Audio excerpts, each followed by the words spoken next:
You lived here in New York for a while. Yes, I did. Did you pay attention to the election? We got a new mayor here. Bloomberg is out. I didn't even know there was an election. I honestly don't. I don't pay attention at all. You know.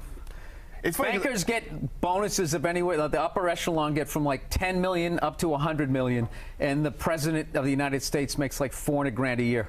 So right there, I watched enough wrestling to see a rigged game, and you know, there's like people with YouTube channels making as much as the leader of the free world. So I just think he's set up to be bribed, and you act accordingly. So basically anybody who comes at me going these you know, the conservative right or these liberals, like, I just zone out. I can't even talk to you if you're actually still looking at it like those are two choices that you're getting. You're not. It's the same. Once you get past a certain level, it just seems like it's you know, all the same. Yeah, you've jumped in the river, and you act accordingly, or you get that convertible ride in Dallas.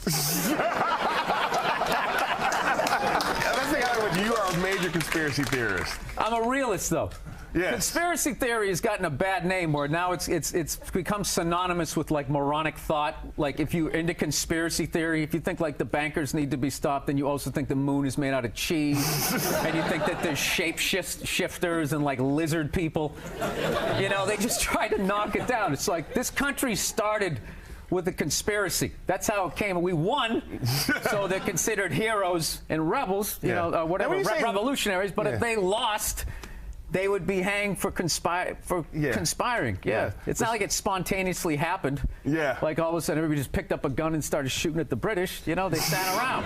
They planned it out. They planned it out. Yeah. I'm kind of getting tired of these people. It's funny, when you said we won, I'm like, did we really win? But I understand what you're saying. Now, is that African-American thing? Yeah.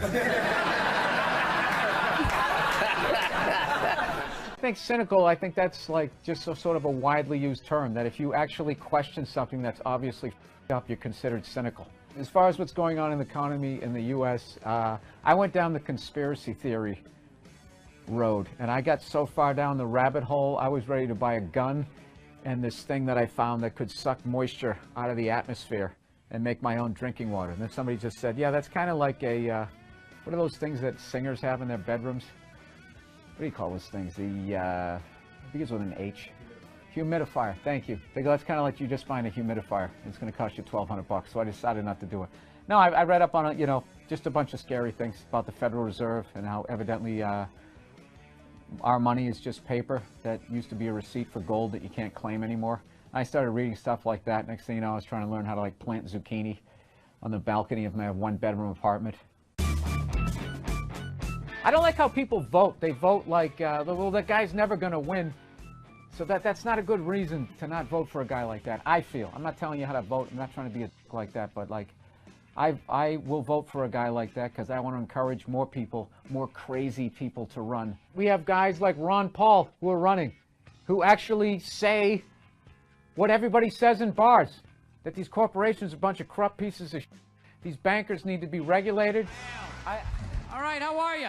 How's it going? Thank you for coming out of this wonderful A-leg. I just got back from Southeast Asia doing some stand-up over there. Really cool people. Yeah, wonderful people. Unbelievable level of poverty and stuff. I almost fall off the stage.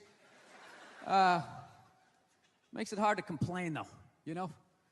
You see that level of poverty, come back, your throat's all itching and stuff. Probably got Ebola, you know? That would be a good thing to bring that here, you know? Just to kind of thin out the traffic a little bit, right? Why don't they ever just let it burn through one time? Why do we always gotta like jump on it? You ever had one of those selfish thoughts? Like, what if it was a bunch of people who died, nobody you knew or loved, right? And then the next day you just get to tear right through the Lincoln Tunnel at about 5 in the evening, right? The only thing you'd have to suppress is the guilt of not missing those people you didn't know, right? I shouldn't make fun of Ebola. I don't know anything about it. Other than if you get it, you have this unbelievable urge to go to the airport, right? Yeah, I don't know what it is. Nobody gets Ebola, just has the decency to just walk out in the woods by themselves and just bleed out like a gentleman, right? For some reason, you got to go right down to the airport. Oh, can I downgrade to a middle seat?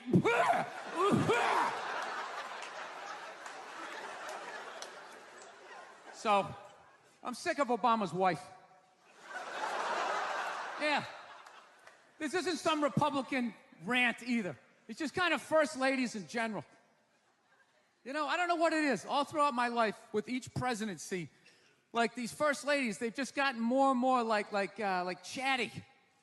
You know? More and more chiming in, like leaning into the frame, spitting out their ideas. It's just like, well, why are you talking? Right? You weren't elected. Shut up. Your husband's not running a lemonade stand here. He's running the country.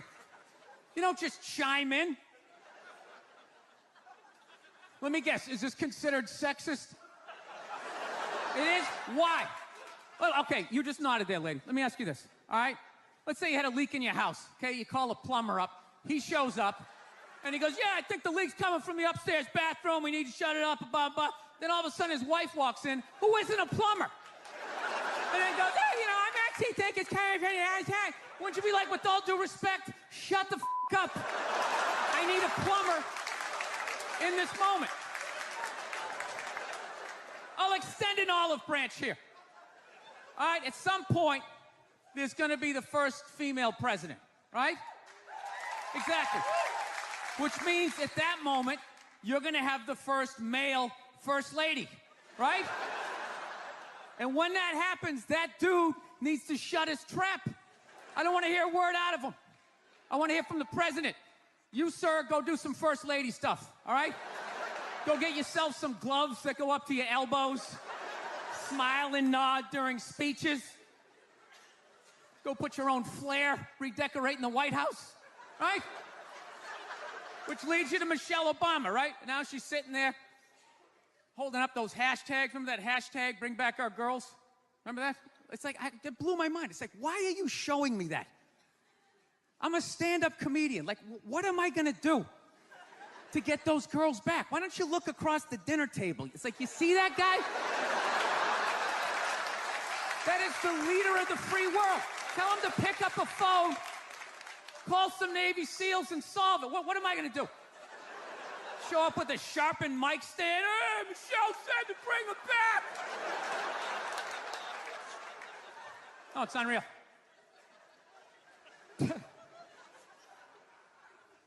I'll tell you what kills me. Hillary Clinton might run. She might run. That blows my mind. I mean, how she became a senator. She went from being the president's wife to being a senator. Just like that. Lateral move. That's like Tom Brady's wife becoming the next quarterback of the Rams. It's like, what, you hanging out? You just pick it up? I sucked at sports, and then I banged Tom Brady, and I don't know what happened. I just picked up a ball. I started lacing it. I'm leading receivers. It was incredible.